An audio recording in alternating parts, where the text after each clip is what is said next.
Je connais des gens dans le monde qui ont toutes sortes de techniques de marketing pour essayer de vendre leurs produits. Ils essayent de vous offrir un peu de leurs produits gratuitement, que vous puissiez les essayer, et si vous les essayez, ils savent que vous les achèterez. Ces gens qui vendent leurs produits, ils sont confiants en le fait que leur produit est bon et ils savent qu'il marchera, et donc ils vous le donnent gratuitement, sachant que si vous l'essayez, vous l'achèterez. C'est toujours le cas quand vous êtes confiant à propos de ce que vous dites aux gens, ce que vous partagez avec les gens et ce que vous donnez aux gens. Vous n'avez pas besoin de manipuler, vous n'avez pas besoin de survendre, vous n'avez pas besoin de mentir ou tricher ou décevoir. Ce sont les méthodes du monde. J'ai même lu à propos d'un petit garçon à qui sa mère essayait de donner de l'huile de castor et elle essaye de faire tout le marchandage qu'elle pouvait faire pour le faire prendre cette huile de castor. L'histoire est bien ancienne, hein, nous n'utilisons plus l'huile de castor. Et le garçon, lui, fermait sa bouche, il n'allait pas marcher, il ne marche pas. Et finalement, sa mère lui dit, elle dit, tu sais, Wilbur, si tu te dis, c'est très bon, c'est très bon, c'est très bon, alors tu le prendras très facilement. Le petit Wilbur était très intelligent pour sa mère, et il y a pensé et a pris un moment d'inspiration et a dit, non maman, j'ai une meilleure idée. Je me dirais juste, je l'ai déjà prise, je l'ai déjà prise, je l'ai déjà prise, et je n'aurai pas à la prendre. Mais essayer un produit ou essayer quelque chose dont nous savons qu'il va marcher, fonctionne aussi dans notre témoignage chrétien. Maintenant, je ne compare pas le sérieux de partager Christ avec d'autres et la technique du marketing, mais je veux rendre ce point clair. Parce que nous savons que Jésus est la vérité entière et rien d'autre que la vérité. Et donc, nous sommes confiants parce que nous savons qu'il n'est pas juste un parmi des égaux, mais il est l'élu. Nous sommes confiants. Nous n'avons pas à séduire les gens pour qu'ils viennent à Jésus. Nous n'avons même pas à utiliser de l'illusion et du trompe-l'œil comme certains le font. Nous n'essayons pas de le forcer dans la gorge des gens, comme ils le font dans d'autres religions. Il y a certaines autres religions où, parce qu'ils ne sont pas confiants à propos de leur système religieux, ils manipulent, ils font toutes sortes de choses et peuvent même vous tuer si vous ne vous convertissez pas à leur système religieux. Mais nous ne faisons pas cela, parce que nous sommes confiants, non seulement en le fait qu'il est le seul Seigneur et Sauveur, mais nous sommes confiants qu'il est le seul qui puisse convertir une âme. Il est le seul qui puisse faire cela. Nous ne pouvons jamais convertir personne. Nous pouvons juste présenter les gens à Jésus et Jésus aux gens. Notre tâche est si simple. C'est comme celle de Philippe. Venez et voyez. Pouvez-vous le dire avec moi? Venez et voyez. C'est ça. Notre tâche est juste de dire à la personne, venez et voyez. Vous cherchez la vérité? Venez et voyez. Votre conscience est-elle si accablée par la culpabilité et le péché? Venez et voyez. Votre cœur est-il lié par la douleur? Venez et voyez. Avez-vous essayé tout le reste, mais sans succès? Venez et voyez. Êtes-vous incertain du fait que si vous mourrez aujourd'hui, vous irez sûrement au ciel? Venez et voyez. Si vous n'avez aucune paix, aucun contentement dans votre vie, venez et voyez. Venez et quoi? Venez au seul que je connaisse, qui ait pu guérir mon cœur brisé. Venez au seul que je connaisse, qui ait pu pardonner tous mes péchés. Venez au seul que je connaisse, qui ait pu enlever toute ma culpabilité et ma honte. Venez au seul que je connaisse, qui ait pu me donner la paix et la joie, même dans les temps difficiles et les temps sombres de ma vie. Venez au seul que je connaisse, qui ait pu m'assurer la vie éternelle avec lui au paradis. Venez au seul que je connaisse, qui ait pu rendre ma vie utile et signifiante et joyeuse. Et il peut en faire de même pour vous. Nous n'avons rien à vendre pour notre bénéfice. Nous sommes interpellés par l'amour. Nous sommes propulsés par un désir de voir des gens sauvés éternellement. Nous avons un désir et c'est de faire venir d'autres pour qu'ils découvrent ce qu'on a découvert, le plus grand trésor de tous. Et pour cela, Vous n'avez pas besoin d'être verbaux, vous n'avez pas besoin d'être verbeux, vous n'avez pas besoin d'être bien articulé, vous n'avez pas besoin d'être ouvert, vous n'avez pas besoin d'être extraverti, vous n'avez pas besoin d'être érudit. Tout ce que vous devez dire est quoi? Et la Bible nous parle d'un tel homme. Il était un homme silencieux, il était un homme timide, il était un homme sans prétention, je vais vous le montrer. Il est vraiment le type d'homme qu'on perdrait facilement dans la masse. Le type d'homme qu'on perdrait facilement dans la foule. Ce n'est pas le type d'homme qui se distingue. Ouvrez à Jean chapitre 1. C'est le seul endroit où nous le trouvons en fait un peu plus en détail. Plus tard, Jean nous parle un peu plus de lui. En fait, Jean est le seul qui nous parle de Philippe, et je vais vous dire pourquoi. Vous voyez le verset 43 ? Verset 43. Le lendemain, Jésus voulut se rendre en Galilée, et il rencontra Philippe et lui dit « Suis-moi ». Ne sautez pas le verset suivant, je pense que la plupart le font. Philippe, comme André et Pierre, ce sont les deux frères, était originaire de la petite ville, en fait c'est un tout petit village, un village de pêcheurs de Bethsaïda. Maintenant, avant d'arriver à ce point, remarquez que c'était Jésus qui est allé trouver Philippe. Vous avez compris cela? Philippe n'a pas trouvé Jésus, Jésus a trouvé Philippe. Et mes bien-aimés, écoutez-moi, quelle que soit la méthode par laquelle nous venons à Christ, quelle que soit la manière dont chacun de nous vient à Christ, quel que soit l'instrument que Christ utilise pour nous amener à lui, dans l'analyse finale, Jésus nous trouve, pas l'inverse. Et pourquoi Jean a-t-il décidé de nous donner ce petit bout d'information? Vous voyez, quand André a suivi Jésus, qu'a-t-il fait? Vous savez qu'est-ce qu'il a fait en premier? Il est allé trouver son grand frère Pierre. Grand frère Pierre. N'aimez-vous pas Pierre? Je veux dire, vous devez aimer Pierre. Il est hors du commun. André était astucieux, il l'était vraiment, et il savait que Pierre pourrait être très utile pour le royaume. Je veux dire, Pierre avait une grande bouche verbeuse, et sa bouche le devance quand il entre. Il est le type de personne qui, en quelque sorte, agit efficacement. Je veux dire, c'est un type important, et Pierre serait une bonne personne à engager dans le travail de Jésus, et il est un secoueur et un ébranleur. Et André savait cela à propos de son grand frère, et il voulait l'amener à Jésus, et donc il a amené Pierre à Jésus. Mais c'est un tout petit village, tout le monde connaissait tout le monde voyait tout le monde. Philippe était de ce même village, pourquoi n'a-t-il pas amené Philippe? Ah, je vous l'ai dit, Philippe est le genre de personne que tout le monde oublie. Il est le genre de personne que personne ne se souvient d'amener. C'est pour cela que Jésus l'a trouvé. En fait, le seul rapport trouvé à propos de Philippe est dans l'évangile de Jean. Les autres évangiles le mentionnent juste comme disciple de Jésus. Mais si vous lisez les autres évangiles, vous devrez conclure que Philippe n'était personne d'important. En fait, certains lisent les autres évangiles et disent « Philippe n'a rien fait, il n'a pas fait grand-chose, écoutez-moi. Aux yeux de Dieu, il n'y a personne qui n'est pas important. » Puis-je avoir un témoin? Le fait que Jean nous montre délibérément comment quelqu'un qui peut être négligé par les autres peut quand même être très efficace pour Jésus-Christ. Quelqu'un a dit en fait que Philippe était le saint patron de tous les timides et les silencieux et les modestes. Quel qu'il en soit, vous êtes peut-être une personne qui s'identifie avec Philippe.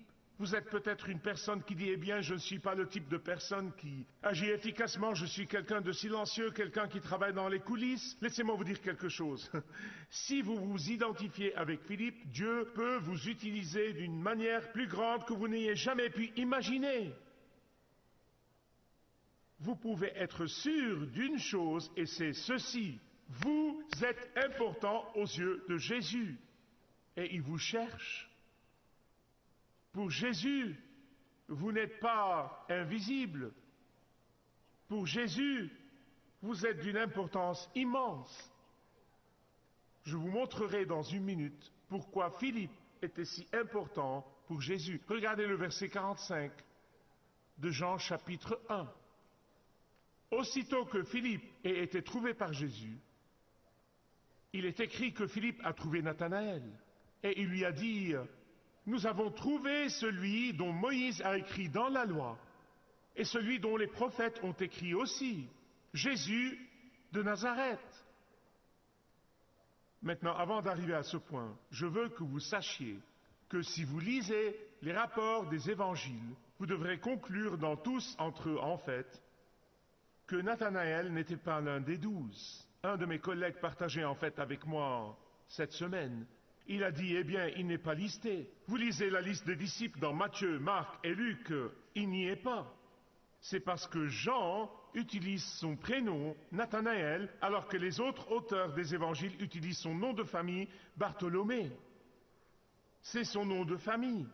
Bar, en hébreu, veut dire fils, comme Bar Mitzvah, fils de la loi. Bar Ptolomée est le fils de Ptolomée.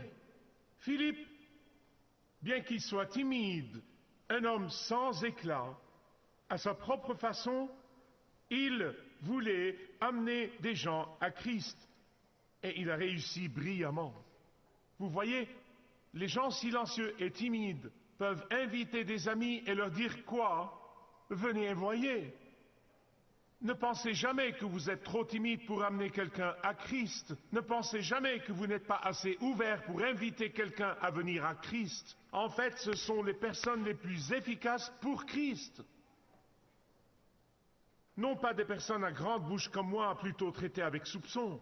Et alors Philippe va chez Nathanaël et lui dit, « Le Messie est ici, celui que nos ancêtres attendaient, le Messie qu'ils voulaient voir est ici, celui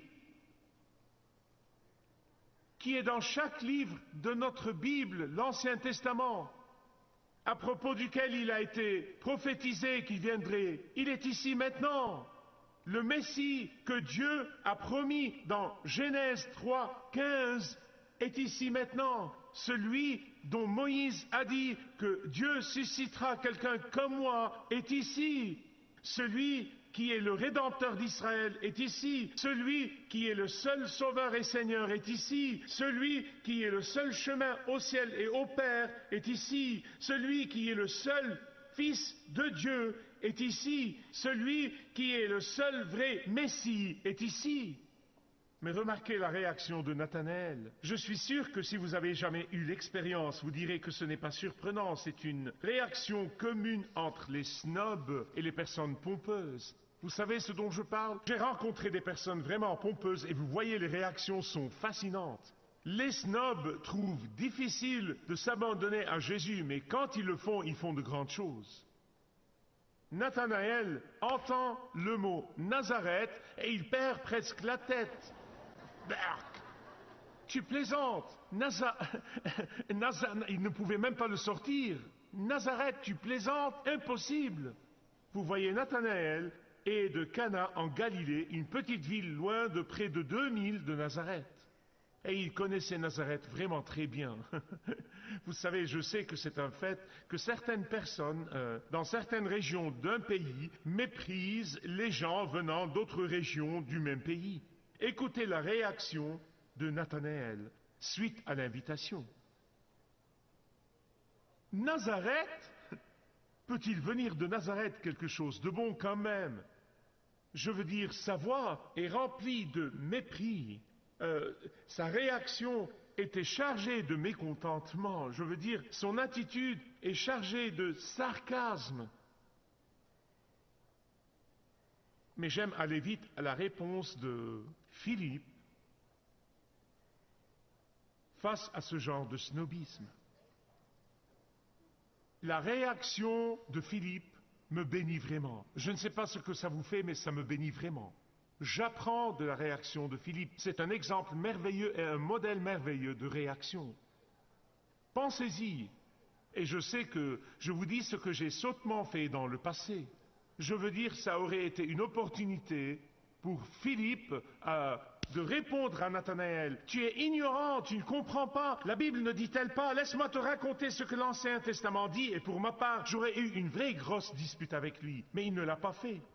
N'est-ce pas incroyable? Je veux dire, c'était une tentation pour une réponse de la part de Philippe, mais il a refusé de le faire. J'aime la réponse de Philippe. Je l'aime vraiment. Qu'était-ce? C'est cela. Viens et vois. Les arguments chauds et les débats prolongés avec d'autres gens ramènent souvent des résultats médiocres. Je peux gagner un argument, je le sais, mais je ne veux pas gagner l'argument et perdre la personne. Apprenez de Philippe. Notre réponse doit être toujours comme celle de Philippe. Qu'est-elle? Viens et vois. Philippe était si confiant en la vérité, Philippe était si assuré que Jésus-Christ était le Messie, Philippe était certain que Jésus était le Seigneur, quel que soit l'endroit d'où il est venu. Alors il a dit quoi? Ultimement, c'est tout ce que nous avons besoin de faire. Jésus fera le reste. Maintenant, ça ne veut pas dire que nous ne devons pas être prêts à répondre à des questions et tout, mais je dis juste que dans l'analyse ultime, Jésus est celui qui convertit. Jésus est le seul qui peut voir à travers les gens dans leur caractère. Seul Jésus peut amener les gens à la conviction et à la repentance et à la foi. Seul Jésus peut exercer l'omniscience divine. Seul Jésus peut voir au-delà de la couche extérieure. Seul Jésus peut voir derrière les masques durs. Seul Jésus peut voir au-delà de leur apparence et dans leurs besoins désespérés. Seul Jésus peut lire leur langage du corps. Seul Jésus peut comprendre l'inflexion dans leur voix. Seul Jésus peut lire leur comportement et regarder profondément dans leurs yeux blessés. Seul Jésus peut le faire. Et c'est pour cela que notre témoignage doit être très simplement quoi? Vous voyez, Jésus a vu Nathanaël avant même que Philippe ne l'invite. Il l'a vu. Il a vu son besoin désespéré. Il a vu le grand masque qu'il mettait. Il sait qu'il se cache derrière tout son genre d'attitude de « je suis plus grand que toi, je suis meilleur que toi, je sais plus que toi ». Il a vu tout cela avant même que Philippe ne l'invite. Et bien aimé, Jésus connaît déjà les gens que vous inviterez. Il sait qui ils sont. Il prépare déjà leur cœur maintenant. Il laboure la terre dure de leur cœur. Il le fait maintenant. Il les prépare maintenant. Il prépare leurs pensées. Jésus est en train de préparer tous leurs pas maintenant. Vous voyez, quand Jésus voit Nathanaël, il dit « Voici un vrai Israélite ». Il n'a pas dit « Espèce d'insensé, ne sais-tu pas que... » Non.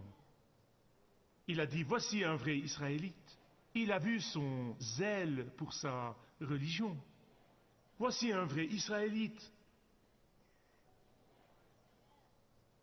En quoi il n'y a pas de ruse. C'est étonnant, c'est vraiment étonnant pour moi.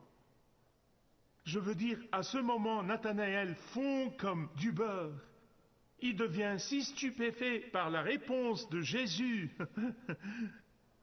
D'où me connais-tu? Jésus sait tout. Et Jésus a dit, regardez le verset 48, « Je t'ai vu quand tu étais sous le figuier avant que Philippe t'appelle. » Ô Seigneur! Et Nathanaël a immédiatement dit, « Maître, tu es le Fils de Dieu, tu es le Messie, tu es celui qu'on attendait, tu es le roi d'Israël. Maintenant je sais que tu es le Messie, maintenant je sais que tu es celui que les générations passées de mes ancêtres attendaient et voulaient ardemment et n'ont pas eu le privilège de voir, mais je vois. Celui qui a été promis pendant des milliers d'années par Dieu lui-même arrivant sur la terre, celui qui est venu du ciel pour racheter chaque pécheur repentant.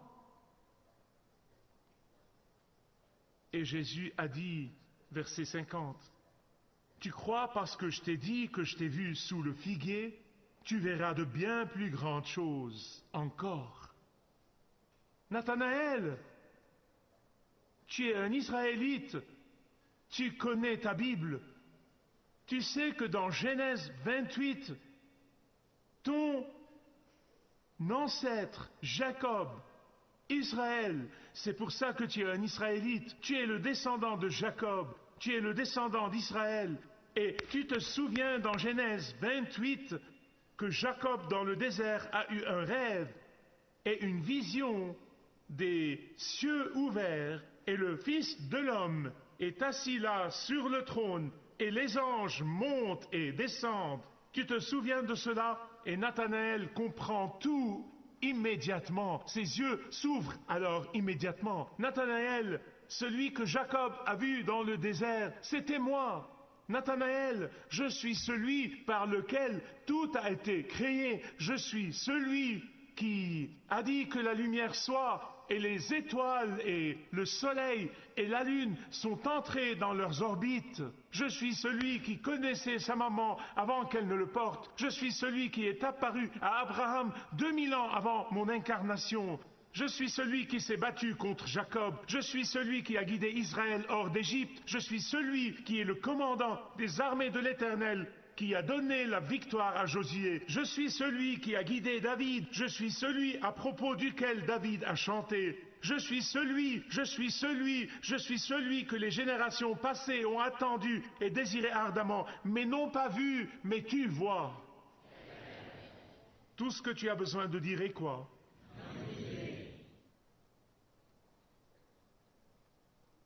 Jésus a dit à chacun de ses disciples, suis-moi. Beaucoup de gens utilisent les mots « je suis un disciple de Jésus-Christ ». Beaucoup de politiciens « je suis un disciple de Jésus ». Qu'est-ce que cela veut dire?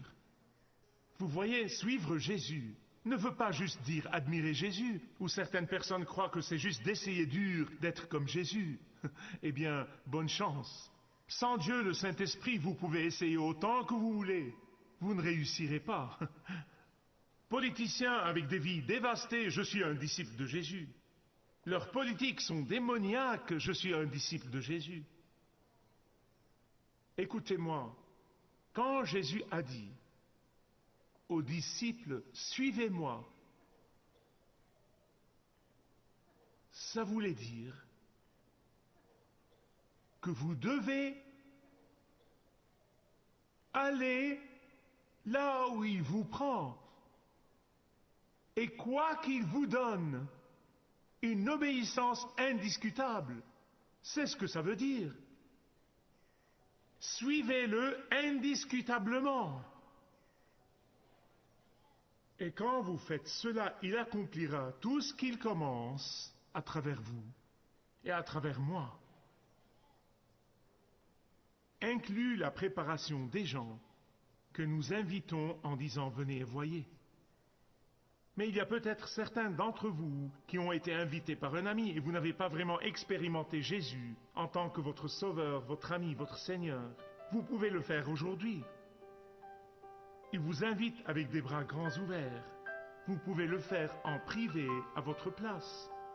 De toute manière, comme nous baissons nos têtes et prions, laissez le Seigneur qui voit les secrets de nos cœurs entendre la prière de votre âme.